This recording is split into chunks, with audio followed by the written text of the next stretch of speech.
as you fade away.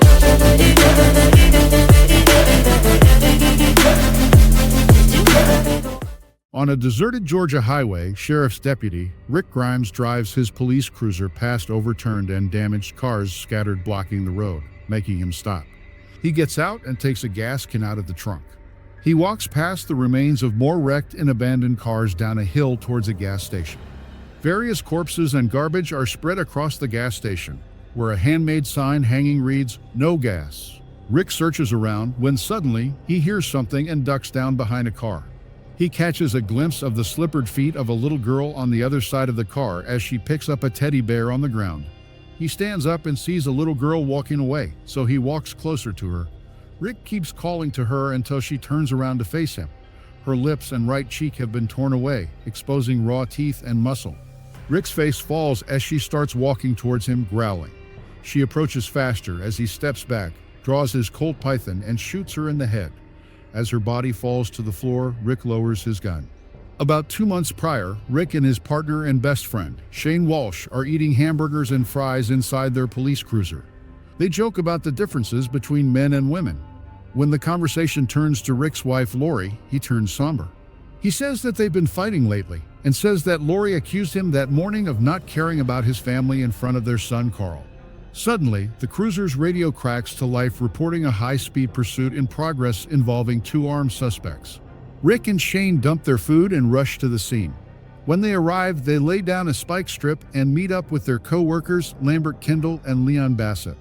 As they all wait for the car, Leon muses about their chances of getting on a police chase reality show. Rick tells him to focus and worry about having a round in his gun chamber and the safety off. At that moment, the car approaches, pursued by 2 more cruisers containing the Linden County Sheriff's Department officers.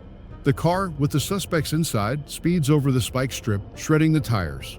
The driver loses control of the wheel, and the vehicle flips off the road, rolling several times before coming to a rough stop upside down in a field. Rick carefully approaches the overturned car. A man emerges from the vehicle and immediately starts shooting at the officers. Rick yells at him to drop his pistol, but the man shoots directly at Rick and hits him in the chest. Shane shoots the gunman, killing him as Rick falls to the ground. A second man emerges from the vehicle brandishing a shotgun, but is also shot to death. Rick is revealed to be okay and injured, having been wearing a bulletproof vest. He tells Shane to not tell Lori about what happened. Meanwhile, a third gunman, unnoticed by everyone, crawls out of the car and through the grass. The man fires his gun and hits Rick in the side, where his vest does not protect him. He falls to the ground bleeding as Shane shoots and kills the third man before rushing to Rick's aid. He begs for Rick to stay with him, screaming at Leon to call an ambulance, but Rick remains motionless. A while later, Shane delivers flowers to Rick in the hospital, but Rick isn't fully conscious while Shane starts talking to him. At an unknown time later, Rick awakens and responds to Shane's presence. He discovers that Shane is no longer there. The flowers have wilted and died. The beeping of the machines have stopped, as has the clock. The room is empty.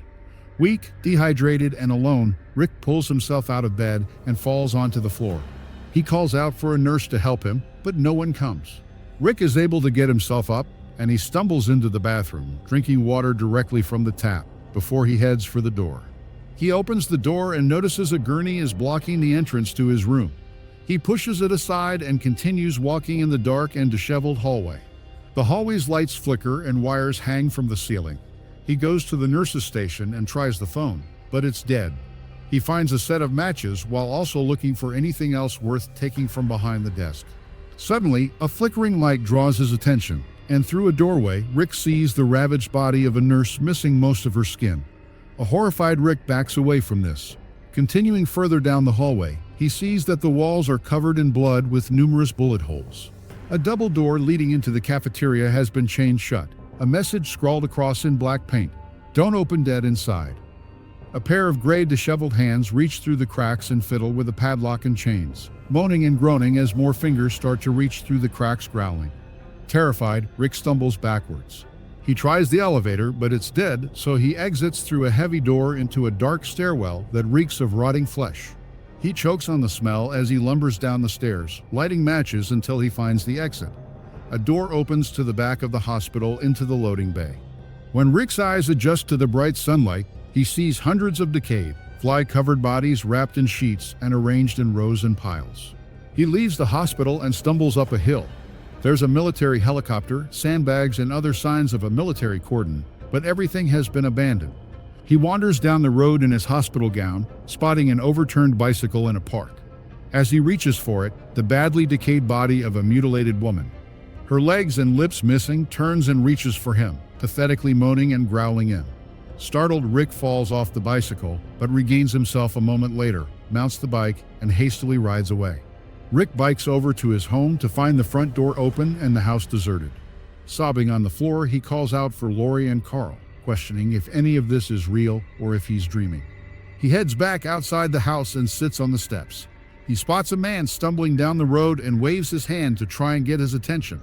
As he is doing this, a young boy creeps up from behind and hits him with a shovel. The boy's father, Morgan Jones, approaches the stumbling man Rick was waving to and shoots him in the head. He then proceeds to walk towards Rick and points a revolver in his face, demanding to know why his side is bandaged, but Rick passes out before he can answer. Later that night, Rick wakes up with his arms and legs tied to a bed. The young boy, Dwayne, stands guard with a baseball bat. Morgan arrived and asks if he has been bit. Rick informs him that he has been shot and that is why he is bandaged. Morgan releases him from his bonds, but warns him he will kill him if he tries anything. Rick recognizes the home that they are in as his neighbors, Fred and Cindy Drake's house. Rick then accuses Morgan of murder for shooting the man that Rick was waving to. But Morgan implores that the man was a walker. He expresses dismay over firing that gun as it draws more of them out. He warns Rick not to open the covers he placed on the window, as the walkers outside will see the light and be drawn to the house. While they eat dinner, Morgan realizes Rick is unaware as to what has happened, so he informs him as to what happened. During Rick's time in a coma, the recently deceased suddenly began reanimating and proceeded to devour innocent people while turning others into walkers like them through bites. Eventually, this resulted in a worldwide societal collapse where the walkers are now dominant. Morgan tells Rick about what happens if a walker bites you, stating that the resulting fever will burn you out before you then die and reanimate as a walker. Morgan states he saw it happen, but refuses to answer who he saw it happen to. A car alarm suddenly goes off, and Dwayne turns off the lights in the house as Rick and Morgan peer out to the street through heavy covered windows and boarded-up doors. The street is filled with walkers drawn by the noise of the alarm. When a woman wearing a nightgown appears and walks up to the front door of the house, Dwayne runs away crying. Morgan comforts his son while Rick stares at the woman through the peephole at the front door. The woman looks around and tries to turn the door handle, but eventually gives up and wanders away. Morgan remorsefully tells Rick that the walker was his wife, and when she died, he couldn't bring himself to killing her and so released her to allow her to roam the streets. The next morning, Rick walks outside in a face shield, carrying a baseball bat. Upon finding a nearby walker, Morgan tells Rick the only way to permanently kill one is to destroy its brain. Rick approaches the walker and swings the bat repeatedly at its head until it dies. He quickly becomes fatigued, most likely from his still healing gunshot wound. Back at Rick's house, he tells Morgan he thinks his wife and son are still alive. He explains he found empty drawers in the bedrooms and the family pictures and photo albums were gone. Morgan laughs at this, mentioning that his wife was doing the same thing when they evacuated. Dwayne suggests to Rick that they could be in Atlanta. Morgan explains that the government was telling people to head to a refugee center there with military protection and food before the broadcast stopped. He also explains that the CDC is rumored to be working on a cure. Rick, Morgan, and Dwayne head to the King County Sheriff's Department, where they luxuriate in hot showers thanks to a separate propane heating system. As they dress, Morgan tells Rick that his family were headed to Atlanta, but he and Dwayne never made it because they got stuck. After his wife got bit, and after she died, they just stayed hunkered down at the Drake's home. Afterward, Rick packs a duffel bag with guns and changes into his sheriff's uniform and hat. He hands Morgan a rifle and some ammunition. They head outside and start loading the weapons into the trunk of his cruiser. Rick prepares to set off for Atlanta, while Morgan says he'll follow in a few days. Once Dwayne has learned to shoot, Rick hands Morgan a walkie-talkie, and he tells him to turn it on every day at dawn to make contact. Before leaving, Morgan gives Rick a warning that sometimes the walkers can amass into a herd, which can prove dangerous if encountered unprepared. Rick then spots a reanimated Leon who claws at the chain link fence separating them. Rick admits he didn't think much of the young officer. But he won't leave him like this. He shoots the reanimated Leon in the forehead with his revolver, putting him down. Then, he and Morgan drive away from the sheriff's department in opposite directions. Back at the Drake's house, Morgan is nailing the doors shut, while Dwayne covers the windows before dark. Morgan then heads up to the attic carrying the rifle Rick left him. He looks at old photo albums and pictures of his wife. He then props the rifle up and proceeds to snipe several walkers in the hope of drawing his reanimated wife out. However, when she emerges, Morgan breaks down and cannot bring himself to kill her. Rick returns to the park where he found the legless walker. He follows a blood trail for quite a distance to find her again, crawling helplessly. She reaches for him futilely. Rick apologizes to the walker for what has happened to her, and then remorsefully puts her down with a shot to the head. Later, en route to Atlanta on Highway 85, Rick sends out a broadcast on his cruiser's CB radio. In a camp outside the city, a group of survivors receives the transmission. A young blonde girl, Amy, runs to the CB, but can't get a reply.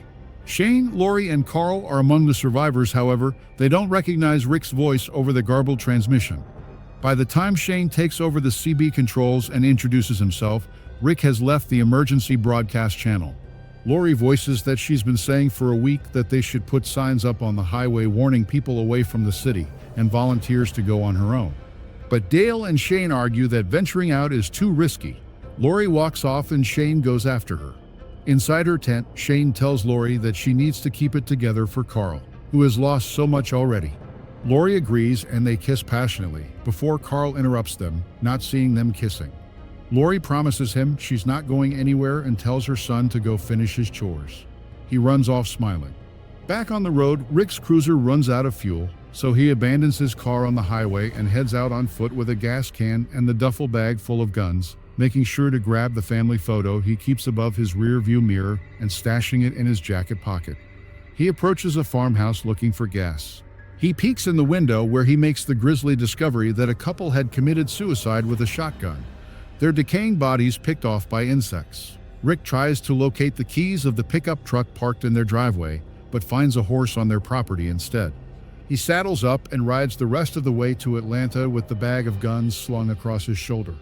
When he arrives to Atlanta, he discovers that there is no safe zone like Morgan and Dwayne described.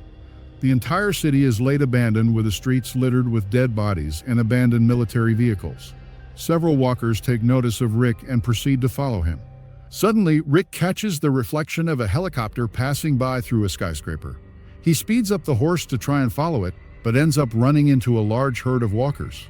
He fails to escape and topples off to the floor as the walkers start to devour the horse alive. While the walkers are distracted, he manages to scramble underneath an abandoned tank.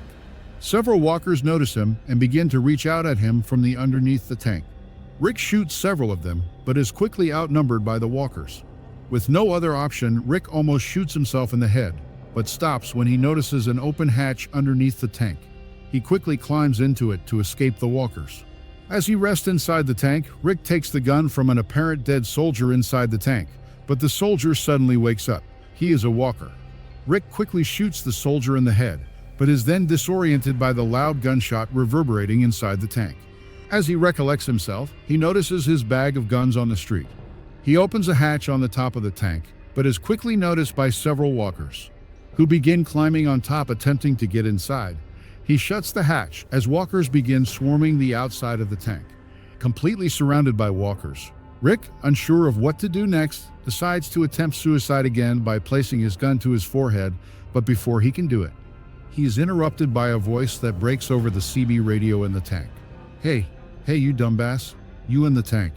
Cozy in there? The voice says. Rick looks up and slowly lowers the gun from his forehead in relief. In a camp set in a quarry outside of Atlanta, survivors are busy with various tasks. From the roof of an RV, Dale watches the perimeter of the camp. Meanwhile, Amy dumps mushrooms from a bucket into a bowl held by Lori, who sits at a fire pit. Amy asks how to tell if the mushrooms are poisonous, to which Lori replies they would have to eat one to know. Amy, unsatisfied with that method, tells Lori to ask Shane when he gets back. Lori nods before she excuses herself to look for more mushrooms in the forest. She tells her son Carl, who's playing in the dirt, to stay where Dale can see him. Lori heads into the forest alone, unnerved by the sounds of snapping branches and moving brush, while she bends down to search for more mushrooms. Suddenly, someone grabs her from behind. Lori struggles but soon realizes it's Shane, pinning her down on the ground. In Atlanta, sealed inside a military tank, Rick tells the young man over the radio what he should do. The young man informs him that he is surrounded by walkers and advises him to make a run for it while they're distracted and busy eating his horse. Rick asks if the man on the other end can see his bag of guns, but is told that it's not an option. Rick collects a grenade from the dead soldier and a shovel from the floor of the tank. He pops through the top hatch and dispatches a walker with his shovel, jumps off of the tank, and runs down a nearby sidewalk toward an alleyway, shooting walkers along the way. He turns around a corner and is surprised by a young man, who reveals himself to be the one talking to him earlier over the tank radio. They race up a ladder to the roof, stopping to catch their breath on a platform halfway up. Glenn introduces himself and Rick thanks him for saving his life. Upon walking across the roof, Rick thanks Glenn for saving him, and they walk down a staircase into an alley, which is occupied by two walkers. Glenn radios his group, prompting two people wearing riot gear and brandishing baseball bats to emerge from the building and beat down the walkers. Rick and Glenn rush into the building, followed by the people in riot gear. Inside the store, Andrea points a gun in Rick's face, furious at his recklessness. Morales informs Rick that his gunshots have attracted the horde of walkers to the doors of the store. A huge horde of walkers are gathered at the doors and windows of the store, furiously pounding at the glass in an attempt to gain entry. The group questions Rick about what he was doing roaming around the streets of Atlanta aimlessly. He tries to explain he was trying to flag down a helicopter. The group say they didn't hear a helicopter. Jackie suggests that it was just a hallucination. T-Dog tries to make radio contact with another unknown group, but fails to get a signal. Suddenly, they hear gunshots from the roof and they rush to the roof to investigate. On the rooftop, the group finds Merle firing at walkers in the street with a scope rifle. Morales and T-Dog chastise Merle for wasting bullets and attracting more walkers. Merle scoffs at them and proceeds to racially insult Morales and T-Dog before punching T-Dog to the floor. Merle then declares himself the new leader of the group and states if there are any objections in a mocking manner. Rick then suddenly hits Merle in the face with the butt of his rifle and then handcuffs him to a pipe on the roof. He searches Merle for weapons, but instead finds a bag of drugs, which he tosses over the side of the roof, much to Merle's anger. Morales informs Rick that there is no safe zone in Atlanta, but they are part of a larger group taking shelter on the outskirts of the city, with the streets unsafe to pass due to the walkers. Jackie suggests they travel underground to escape, as the building will have access to the sewers. As the group travel downstairs, T-Dog stays behind to keep watch on Merle. In the basement, Glenn, Rick, Andrea, Morales, and Jackie stand at the top of a ladder that leads into the sewer. Rick and Andrea volunteer to stay in the store, while Morales, Glenn, and Jackie go into the sewer to find a possible exit. On the roof, T-Dog unsuccessfully tries to radio to the group without success. Merle mocks his attempts and tries to persuade him to releasing him from his handcuffs. But T-Dog refuses to.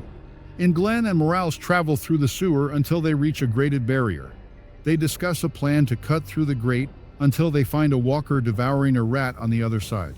As the walker attempts to reach at them through the grate, they abandon the idea. In the store, Andrea spots a mermaid necklace and says her sister will love it as it is her birthday soon. Rick encourages her to take it, stating that shoplifting rules no longer apply in this world. Glenn, Morales, and Jackie return and state the sewers are unsafe to travel through. They venture back up to the roof. Rick spots a cube van at a nearby construction site a few blocks away. When discussing plans to bypass the walkers on the streets, Andrea states that the walkers smell dead while they don't, giving Rick an idea. He takes one of the bodies of the walkers Morales and T-Dog dispatched earlier in the alley. They acknowledge the walkers lost humanity. After the group shares a solemn moment of reflection, Rick begins hacking the dead body to pieces with the axe. Rick and Glenn then smear guts on themselves, disgusting everyone. Before leaving, Rick tosses T-Dog the key to Merle's handcuffs. Outside, Rick and Glenn crawl under the bus blocking the alley. They start to shuffle into the streets, mixing into the crowd of walkers unnoticed. Back in the store, T-Dog, Morales, Andrea, and Jackie race to the roof to follow Rick and Glenn with a pair of binoculars, and T-Dog tries again to radio the others. Back at camp, Amy frets over the whereabouts of the group and her sister. Dale, working on his RV's troublesome radiator hose with Jim, reasons with Amy that worrying won't make it better. Meanwhile, Lori's doing laundry as Shane teaches Carl to tie knots. Suddenly, the radio crackles and squeaks, and T-Dog's garbled transmission comes through, explaining that they're trapped in the department store, surrounded by hundreds of walkers. Dale responds to the transmission, but only radio silence follows. Amy insists they go to Atlanta to rescue them, but Shane refuses to let any more people go to Atlanta as it's unsafe, prompting Amy to angrily insult him. Back in Atlanta, Rick and Glenn keep making their way through the crowd of walkers. Suddenly, rain begins to fall rather heavily, beginning to wash the gut smell off of them. A nearby walker detects them as humans and growls at Rick, who in turn dispatches it with his axe. All walkers nearby start to come after them. Rick and Glenn fight the walkers while continuing to run to the construction site where the cube van is as the group on the rooftop watches. They are able to make it over the fence uninjured. Rick shoots at walkers while Glenn locates the keys. The crowd of walkers knocks down the fence and charges at them. But they speed away in the van just in time. On the roof, the group worries that they're being left behind. Rick orders Glenn to radio the group to get ready for pickup and mentions that they will need a way to lure the walkers away from the department store, eyeing a red Dodge Challenger sports car. Rick smashes the driver's side window to gain entry, causing the car's alarm to blare loudly. The group grabs their bags and rushes from the rooftop toward the loading dock, with no concern for unlocking Merle's handcuffs. T-Dog reluctantly turns back as Merle begs and runs with the key in hand to set him free. However, he slips and drops the key down a drain by accident. As Merle angrily curses at T-Dog, he abandons him on the roof, but not before chaining the door so walkers do not find him. Outside the loading bay at the back entrance of the store, with the walkers lured away by Glenn's car alarm, Rick pulls the van up and the group piles in, catching their breath as they drive away from the city. They look around at one another and a guilt-ridden T-Dog admits to the others he dropped the key, leaving Merle trapped on the roof, still handcuffed to a pipe. Andrea then asks where Glenn is. On the road, Glenn drives the red Dodge Challenger and speeds out of Atlanta while screaming in celebration. In the roof of the department store, a handcuffed and delirious Merle Dixon sits alone, talking to himself about a violent incident from his past. Suddenly, he snaps back to reality and begins panicking as some walkers start to clamor at the padlocked stairwell door. Merle becomes hysterical, desperately trying to break free. He prays to God for forgiveness and then spots a hacksaw from the overturned toolbox, and his resolve suddenly strengthens. Taking off his belt, he repeatedly tosses the buckle end to try to reel in the hacksaw, lying just out of reach. On the road, Rick is driving to the camp, while Morales advises him not to dwell on Merle's abandonment, claiming that nobody will miss him, except for his brother, Darryl. Rick listens in silence. In the camp, Lori gives Carl a haircut while Shane promises him that they will catch frogs at the quarry so they can eat their legs. Lori expresses her disgust at the thought, while Shane tells her she'll be begging for more once she tastes them. Their moment is interrupted by the approach of Glenn's Challenger alarm blaring. Amy rushes to Glenn and demands to know if her sister, Andrea, is okay. Dale tells Glenn to turn off the car alarm before walkers hear. Jim disconnects the alarm while Amy continues to ask questions about Andrea. Glenn tells her everyone's okay, except for Merle. Shane chastises him for drawing attention to their location. The cube van arrives. Andrea and Amy tearfully reunite, as do Morales and his wife, son and daughter. Lori and Carl briefly watch the happy reunions before Carl becomes emotional and Lori leads him away. Shane watches them, sympathizing. He then asks Glenn how they made it out of the city. Glenn says a new guy helped them while Morales adds that he's a police officer. He then tells an exhausted and apprehensive Rick to come meet everybody. Rick emerges from the van and recognizes Shane. The two trade stunned glances as Carl tearfully lifts his head and Lori's eyes follow. He spots Rick and runs into his open arms. Lori stares at Rick, but she tearfully embraces her husband and son. Shane and the rest of his group watch on, dumbfounded. Lori looks up at Shane, who attempts to smile away his obvious pain. Lori cries into Rick's shoulder while Rick turns to smile at Shane, who does manage an honest smile in return. In the night, around a campfire, Rick describes the disorientation he felt waking up alone in the hospital. Lori explains she was told Rick would be brought over to Atlanta, but it never happened. Carl says Shane told him he died. Rick states Shane had every reason to believe he did, and he thanks Shane for looking after his family. Both Shane and Lori shoot awkward glares at each other. Nearby, Ed Pelletier stokes his family's fire with a fresh log. Shane intervenes, instructing Ed to take the log out so they can't be seen from a distance. Ed tells him to mind his own business, but concedes under Shane's forceful command and instructs his meek wife Carol to pull the log from the fire. Ed then glares as Shane bids Carol and their daughter Sophia good evening. Back at the group's fire, Dale asks what they should tell Darryl about his brother. Andrea reasons that Merle was out of control, but Dale reasons that they can't tell that to Darryl. Rick volunteers to deliver the news, as does T-Dog, still filled with guilt for dropping the key. He tells the group that he stopped to chain the stairwell door before he ran for the van. In their tent, Rick says goodnight to Carl. Rick then takes Lori's hand as he crawls into bed with her. He tells her he knew she and Carl were alive because their photo albums were gone when he returned to their house. Lori smiles and pulls one open. They reflect on their past mistakes and are grateful for the second chance that they have been given. Lori returns Rick's wedding ring, which had been removed when he was in the hospital. Outside, Shane, keeping watch on top of the RV, stares with malice and jealousy at Rick and Lori's tent as a thunderstorm builds in the night sky. The next morning, Rick wakes to find a fresh pair of clothes laid out for him inside the tent.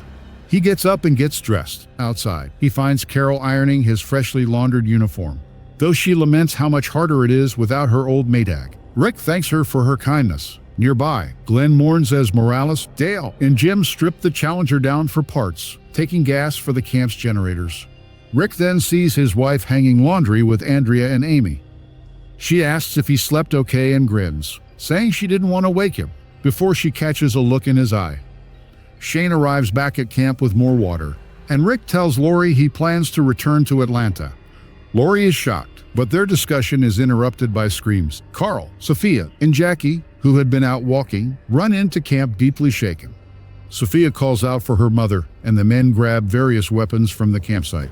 Rick, Shane, Jim, Morales, and Glenn run past them to a clearing where a walker is devouring a deer with crossbow bolts sticking out of it. Amy and Andrea follow. The 5 men beat on the walker until Dale arrives and decapitates it. Dale wonders why the walker has made it this far up the mountain into the camp. Jim theorizes it is because they are running out of food in the city. The group hears the bushes rustling and Shane raises his gun protectively. Darryl Dixon emerges from the woods carrying a crossbow and hauling over a dozen dead squirrels.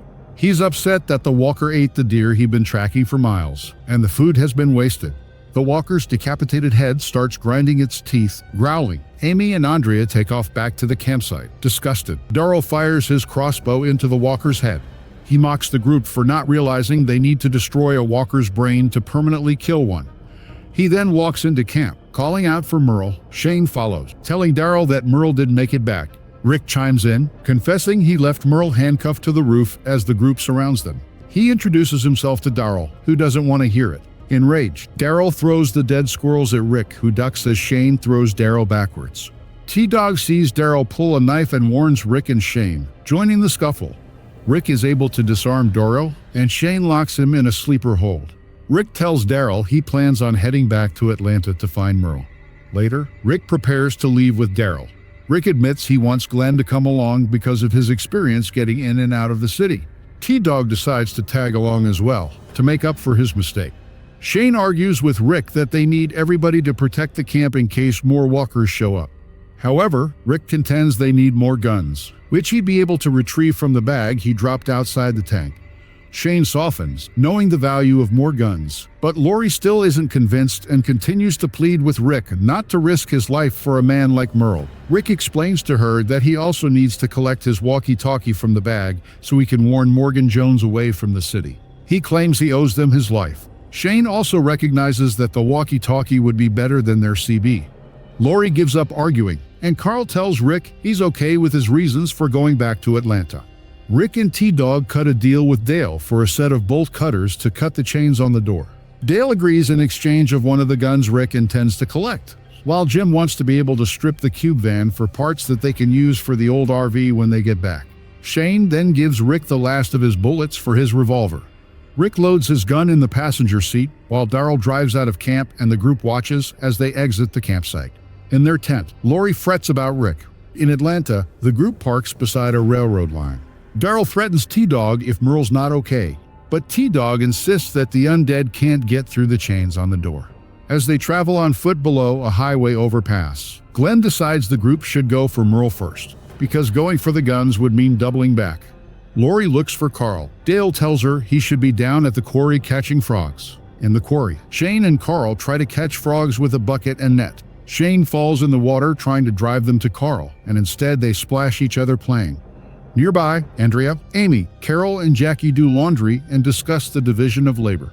The women then discuss the luxuries of the pre-apocalyptic world that they miss, with Carol missing her washing machine, Amy missing her mobile phone, Jackie missing her coffee-making machine, and Andrea missing her vibrator, which results in the women burst into laughter when Carol states she misses her too. Lori arrives at the quarry, ordering Carl to return to camp. After he leaves, Shane tells her not to take it out on him, and Lori warns him to stay away from her family.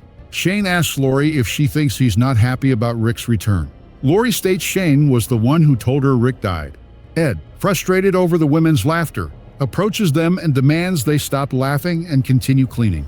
Andrea throws the sponge at Ed and refuses to work. Ed then demands that Carol comes with him, but Jackie rebukes that they know of his domestic abuse to Carol. As Ed tries to grab Carol, he slaps her across the face. Shane, upon witnessing Ed slap Carol, and still seething over his confrontation with Lori, pulls Ed away from Carol and proceeds to beat him to a bloody pulp. He warns Ed that if he lays another finger on Carol or anyone else in the camp, he will beat him to death. He then leaves Carol to tend to her battered husband on the floor. In Atlanta, Rick, Darrell, Glenn, and T-Dog return to the department store. Darrell kills a walker in the store with his crossbow. They cut through the chain on the stairwell with the bolt cutters and emerge onto the roof. On the ground, the hacksaw sits beside a severed hand with bloodied handcuffs hang from the pipe above. Darrell screams as the others look on helplessly. Andrea and Amy sit in a canoe on the quarry lake fishing. Amy holds an umbrella to protect herself from the sun. A discussion starts over the type of fishing knot their father used. They realize that their father taught them different fishing knots based on Andrea's need to catch the fish, and Amy's need to throw them back. Both women are on the verge of tears before Andrea reminds Amy of their father's rule: no crying on the boat as it scares the fish. Amy wonders if their father is alive, as she believes Florida wasn't hit that bad by the apocalypse.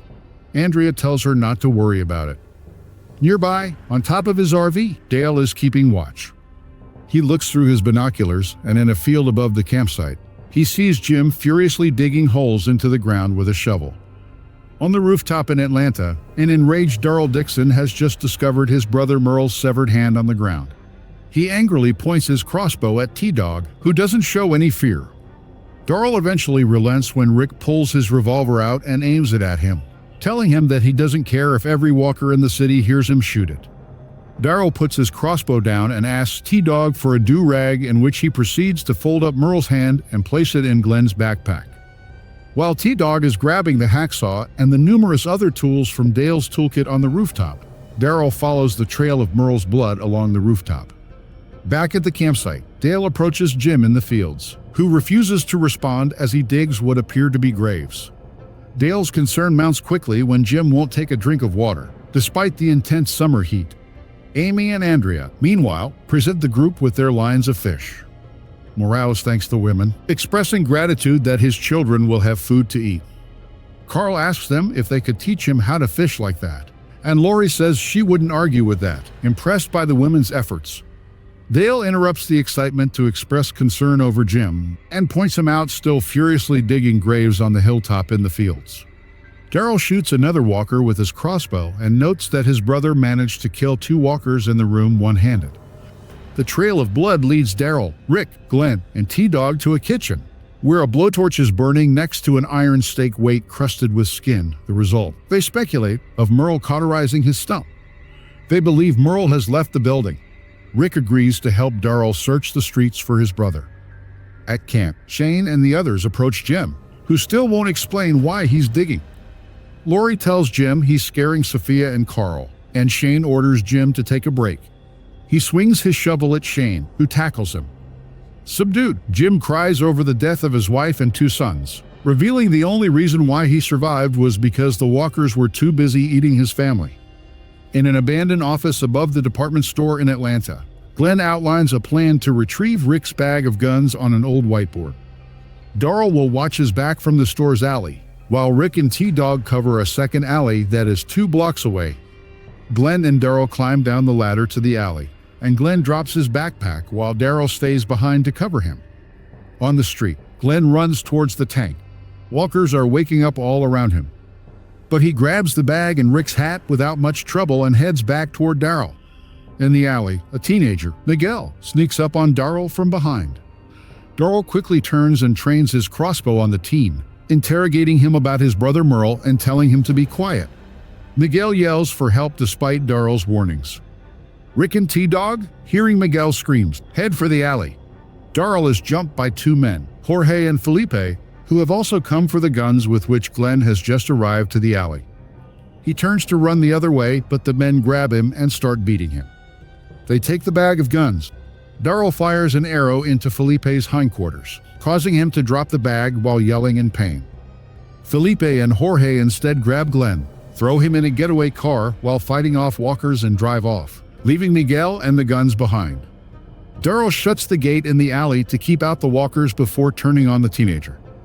Rick and T-Dog arrive just in time to pull Darrell off Miguel, as Darrell explains that his friends took Glenn. Taking Miguel with them, Rick grabs the bag of guns and his hat, and they head back up the ladder to the roof. At camp, Shane has tied Jim to a tree and is offering him water.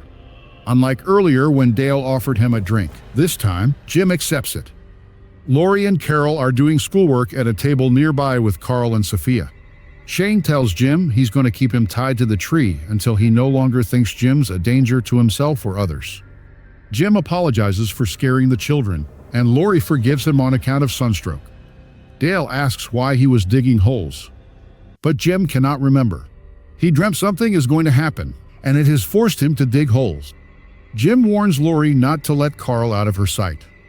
Back inside the abandoned office building, Rick's looking for answers, while a confused T-Dog wonders what they've gotten themselves into. Darrell's still seething over Glenn's kidnapping and getting jumped by Miguel's men. Darrell threatens Miguel by throwing Merle's severed hand in his lap, telling him that's what happened to the last guy who crossed him. Miguel cowers and Rick throws Darrell off him. He just wants to know where to find Glenn, and he manages to convince Miguel to take them to him. Miguel leads Rick, Darrell, and T-Dog to an abandoned factory, where the leader of the group, Guillermo, emerges. Rick proposes trading Miguel for Glenn, but has no interest in giving up his bag of guns. With T-Dog aiming a scoped rifle at his head from a nearby rooftop, Guillermo demands the bag of guns, threatening to kill Glenn if they don't hand it over. They shove Glenn on the edge of a rooftop, his mouth covered with tape and his hands tied behind his back. Rick and the group retreat to a nearby foreman's office, where Darrell argues that the guns are more valuable than Glenn, but Rick insists he owes more than that to him. Rick knows how dangerous the mission could be, that he might get killed when he goes back to the factory, and tells Darrell and T-Dog to head back to the campsite. They refuse to let him go alone and also take note that they wouldn't know what to tell his family, so they too load their guns and grab Miguel. Rick escorts him into the warehouse carrying the guns on his back. Rick cuts Miguel loose and demands Guillermo hand over Glenn. Guillermo tells Rick that he's going to chop up Glenn and feed him to his 3 vicious man-eating dogs. Before the situation can escalate further, an old woman wearing a nightgown, Abuela, shuffles into the middle of the standoff, asking Felipe for help with Mr. Gilbert. She notices Rick's uniform and begs him not to take Felipe away, saying he's turned his life around and they need him here. Rick tells the old woman that Felipe is helping him find a missing person. Abuela assumes he's referring to Glenn and takes him by the hand. Abuela leads Rick into a nursing home auditorium, where several elderly people are grouped around an asthmatic man. Glenn is trying to console the man. Felipe helps the man with an inhaler. Guillermo's 3 vicious dogs are teacup-sized chihuahuas, and they yap at the group as the survivors realize what's really going on. Rick pulls Guillermo aside and confronts Guillermo, stating he was ready to kill everyone in the building for the guns. Guillermo explains he was only trying to protect the food and medicine for the residents, as the staff abandoned the patients, leaving Guillermo and Felipe the only staff members behind. People trickled in to check on their grandparents, and suddenly he's the leader of a group of young men, women, and the elderly. The group agree to leave some of the guns to Guillermo so he can defend the nursing home. They then leave the nursing home and head back to camp. Back at the camp, the group is preparing for a fish cookout, and Morales proudly shows off the upgraded campfire, with higher rocks to hide higher flames. Carl walks to the tree with Shane, who frees Jim and invites him to the fish fry. Ed, his face bruised and swollen, broods in his tent, declining Carol's invite to join the group for the fish fry. He grabs Sophia's arms and tells her to stay with him, but Carol says forcefully that Sophia is joining in with the fish fry, leaving Ed to angrily curse them as they leave. As the group sit around the campfire after dark, Morales asks Dale why he still winds his wristwatch every day. Jackie agrees that it's pointless ever since the world ended. Dale tells a story that it is important to keep track of time. Amy heads to the RV to use the bathroom. Ed, meanwhile, hears rustling outside his tent. He thinks it's Carol bugging him to join the group and unzips the flap to yell at her, but instead he finds a walker. It attacks him, biting his neck as more walkers swarm inside the tent, devouring him. Amy emerges from the RV, complaining that they're out of toilet paper as a walker approaches from behind the door and bites her arm. Amy screams, and Andrea turns to see her sister being attacked, and she looks on in horror as the camp is sent into a panic. Walkers attack from all directions, grabbing and devouring people all over the campsite. Shane orders Lori to get Carl and everyone else into the RV as he fires his shotgun. Amy screams in pain as a large chunk of her neck is bit by the same walker who bit her arm. Andrea runs for Amy as Jim and Morales beat down walkers with baseball bats. Rick and the others, running toward camp, hear gunshots in the distance and quicken their pace. While back at the RV, Amy is dying from blood loss. Rick, Glenn, Darrell, and T-Dog arrive and quickly shoot the remaining walkers. The survivors begin to catch their breath as Carl runs tearfully into Rick's arms, and Lori looks on, terrified. Andrea, cradling a dying Amy, tries her best to comfort Amy. She eventually dies of blood loss, leaving Andrea to scream in anguish. Dead bodies litter the camp, and as the group recollect themselves, Jim states he remembers why he dug the holes, to bury the bodies. The morning after the massacre at camp, Rick stares at the sunrise over Atlanta as he tries to reach Morgan on the walkie-talkie for the first time. He talks about the attack on the camp, and warns Morgan to stay out of Atlanta, as the city now belongs to the dead. At the campsite, Andrea cradles Amy's body next to the RV. Lori tries to comfort her, but she has no success in convincing her to let them take Amy, as she has still not turned yet. Nearby, Darrell swings at dead walkers' heads with a pickaxe as Glenn and T-Dog throw bodies in a fire. Rick, Lori, and Shane discuss how to handle Andrea, who hasn't moved from Amy's side all night. Rick goes to talk to Andrea. She pulls a gun on him. Rick backs off, apologizing. Darrell tells Rick that he needs to deal with Amy, calling her a time bomb as she could turn at any moment. But Lori insists they leave Andrea alone. Morales and Darrell drag the body of a dead camper toward the fire, but Glenn stops them. He cries that they should bury their dead. Jackie and Jim pile up bodies. She notices blood on his shirt. He tries to convince her he just got some blood on him by moving bodies, but she manages to see that he has been bit. Jim pleads with her not to tell the group, but a terrified Jackie informs the group. Jim insists that he's fine, but he grabs a shovel to press the group away from him as they demand to see his stomach. T-Dog runs up behind him and grabs his arms as Darrell runs in and lifts his shirt, revealing a bite wound on his abdomen. The group is discussing what to do with Jim, but Rick refuses to kill him. Rick thinks the Center for Disease Control, roughly 25 miles away inside Atlanta, might be able to help, and he suggests relocating there.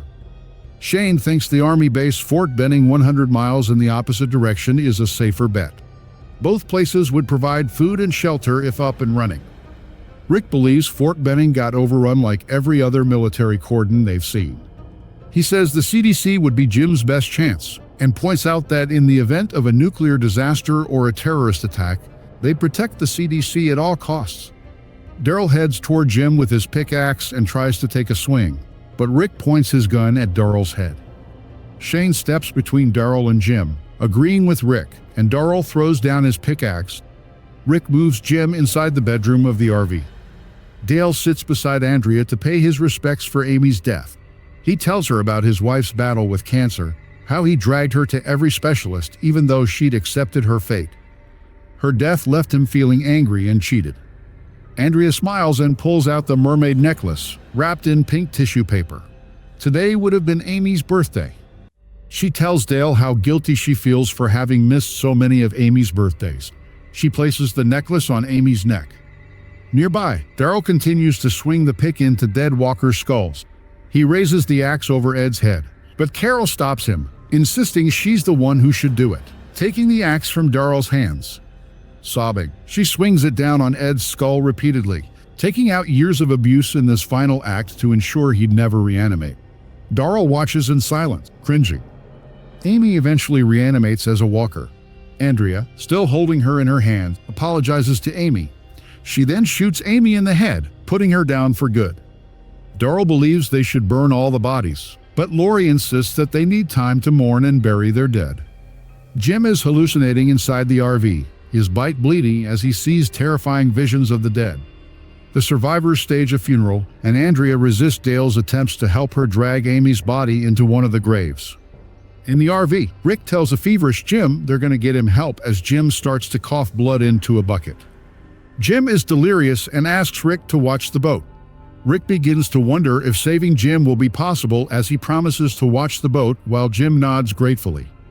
Outside, Shane asks Lori to convince Rick that the CDC is a bad decision, cautioning her about choosing her marriage over people's safety. Shane tries backtracking, and Lori abruptly announces that they should follow Rick's plan. Shane's reaction seems to confirm to Rick that something went on between his wife and best friend while he was gone. Rick, Shane, and Dale depart to sweep the forest for walkers. Alone, Shane tries to convince Rick to change his mind about the CDC. But Rick insists they should go to the CDC, as they're interrupted by a sound in the bush and draw their guns and separate to investigate. As they each scan with their guns raised, Shane's aim lands on Rick. He holds it there for just a few seconds, glaring, his breath heavy. But he hears a sound and his focus breaks. He lowers the gun and then notices Dale's been watching him. Shane shrugs it off, musing that they need to get reflective vests for the woods. Back at camp, Shane announces that he thinks they should trust Rick's instincts, and those that agree will be leaving for the CDC in the morning. At dawn, Rick tries to reach Morgan to advise him of their new plan, telling him he needs him to be right about the CDC. He also adds that they will be leaving a map taped to a red car with their route drawn out for him and Dwayne to follow. As the group is preparing to leave, Shane is giving instructions on how to stay with the caravan when Morales announces that his family won't be joining the group. He states that they have family in Birmingham and want to be with their people. Rick hands Morales a .357 Magnum revolver with Shane's terse assumption that the rest of them will fare no better out there anyway, and they part ways. Carl and Sophia hug the Morales kids, Eliza and Louie, while Lori tearfully hugs Morales' wife, Miranda. Eliza gives her doll to Sophia and runs back to her family. The group leaves the campsite behind for good, Glenn with the map and Jim's fever worsening in the bedroom of the RV. On their way to the CDC, the RV's radiator hose bursts. While Shane and T-Dog drive ahead to find replacement parts, Rick checks on Jim, who is in agony. Jim knows he is not going to make it and tells the group to leave him behind. Rick suggests he's delirious, but Jim insists his head is clear. Outside, Dale advocates respecting Jim's wishes. Lori agrees, and the group carries Jim to a nearby tree. Jackie gives him a soft kiss on the cheek. The group departs, tearfully leaving him behind. Elsewhere, a video monitor crackles to life. An unshaven man, Dr. Jenner, speaks into the camera.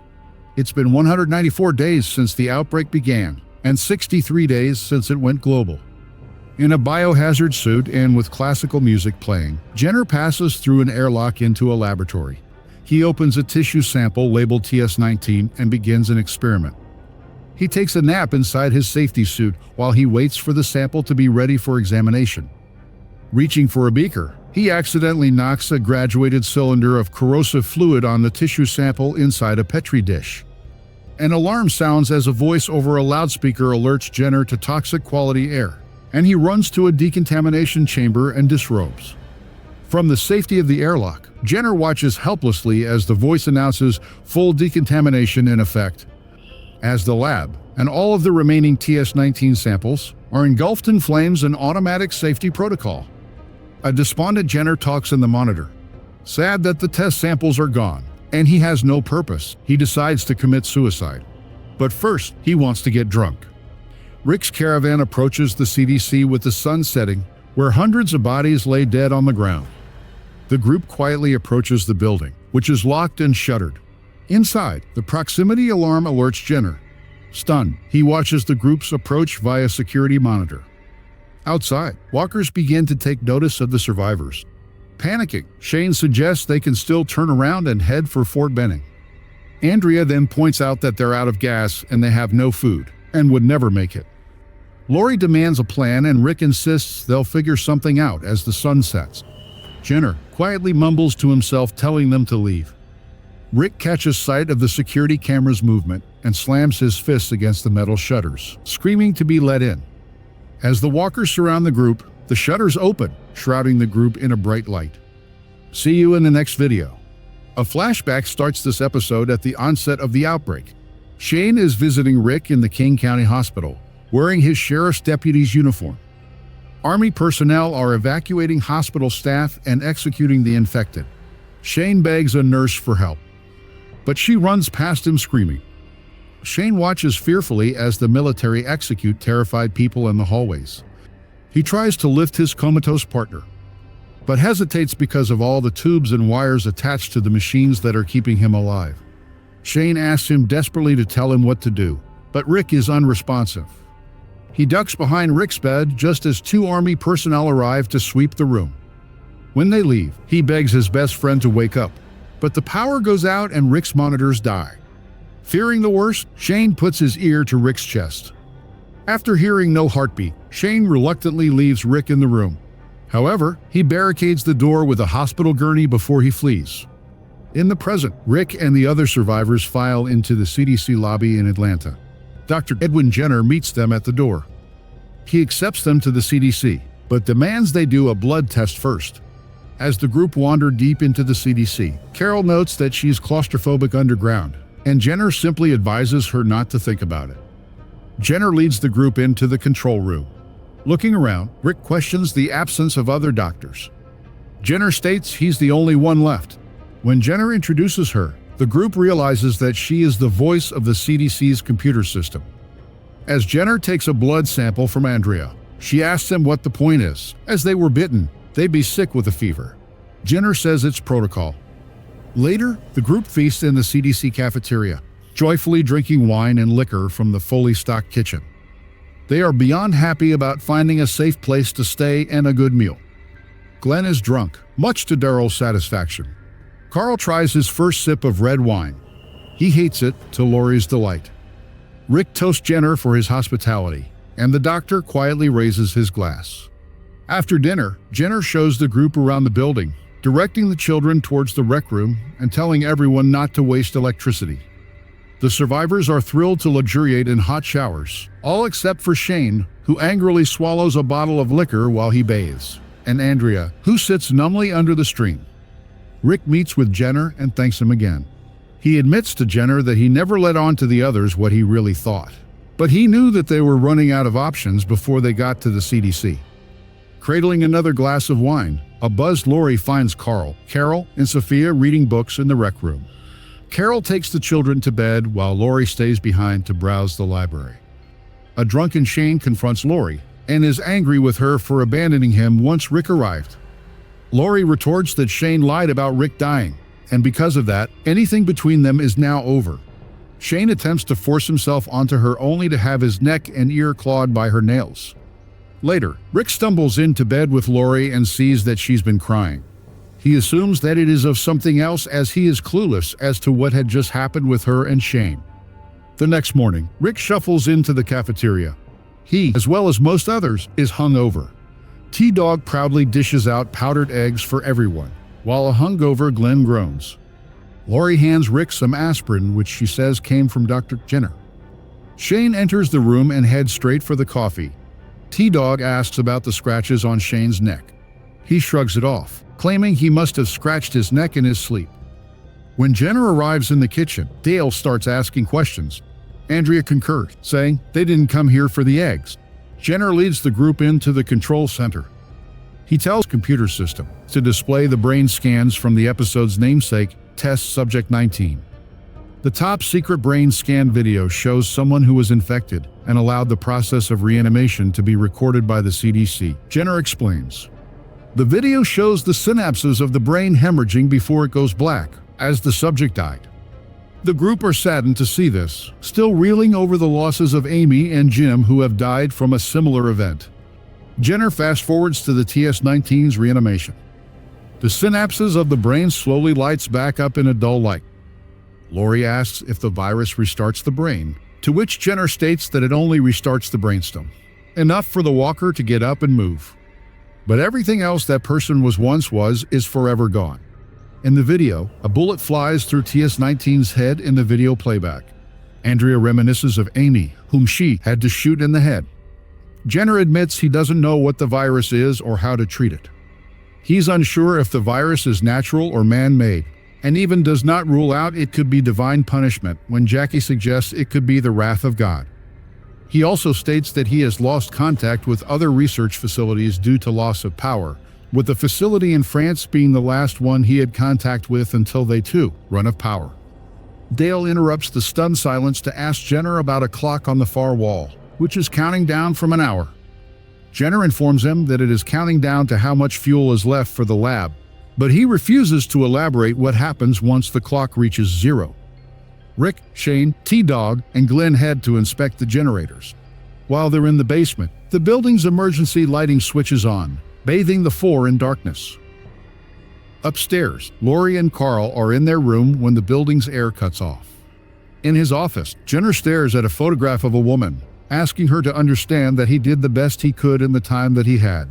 He says that he hopes she's proud of him.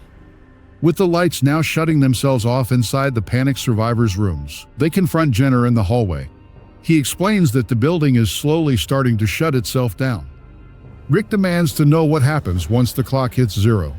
Jenner tells Rick that the lab contains very dangerous pathogens such as weaponized smallpox and Ebola strains that could wipe out half of the country. Once the clock hits zero, the computer system will decontaminate the entire building using hits. Confused as to what an hit is, Jenner has computer systems tell the group what it is. High-impulse thermobaric explosives which will detonate once the clock reaches zero, igniting the air and destroying the entire lab in the process in order to prevent any dangerous pathogens contained inside the lab from potentially escaping. It is too late to prevent this from happening as there is no fuel left. Rick orders everyone to get their belongings and leave. But before they can, Jenner locks the doors, trapping them in the control room. As the group begin to panic, Jenner tried to tell them not to panic, as their deaths will be instantaneous and painless, and it will be better than the inevitable death that will await them outside, as he considers the outbreak to be humanity's extinction event. Darrell and Shane futilely attempt to break through the door with axes and guns, but Jenner states that it's built to withstand a rocket launcher. Rick, T-Dog, and Dale throw Darrell, wielding an axe, off Jenner. Rick talks down Shane as he points an automatic gun in Jenner's defeated and unaffected face. Rick also demands to know why Jenner stayed if he didn't think there was any hope. He reveals that TS-19 was his wife, and she instructed him to hold out as long as he could. Rick and Lori tell Jenner that they just want their chance to keep going as long as they can.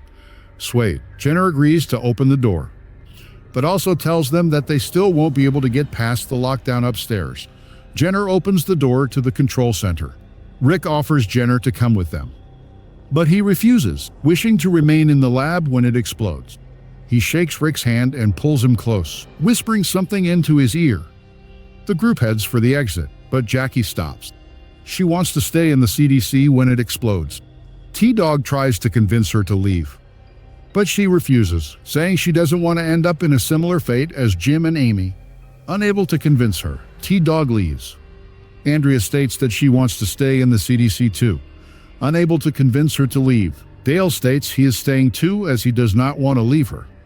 In the CDC lobby, the group finds the doors locked and they pound helplessly on the windows. Shane shoots a rifle at the glass, to no avail. Carol says she has something that may help, pulling out a hand grenade.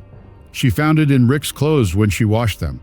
Quickly, Rick detonates the grenade, blasting out one of the windows with mere minutes to spare before decontamination. In the basement, a resigned Dale sits in front of Andrea and states he will not leave her in this state. Andrea is furious that Dale is making the decision to die with her. The survivors run to the cars, shooting at nearby walkers as they run. They pile into their cars and are getting ready to drive away when, from inside the RV, Lori sees Dale and Andrea emerge from the building. With just 10 seconds left, Jenner and Jackie hold hands, smiling proudly as they watch the survivors flee on the security monitor. Dale and Andrea run behind a military blockade and take cover as the CDC erupts in a fiery explosion. Andrea looks numb, but follows easily as Glenn desperately motions them to the RV. Shaken, Rick starts the engine, and the caravan drives away from the smoldering rubble, thick black smoke rising up behind them. See you in the next video.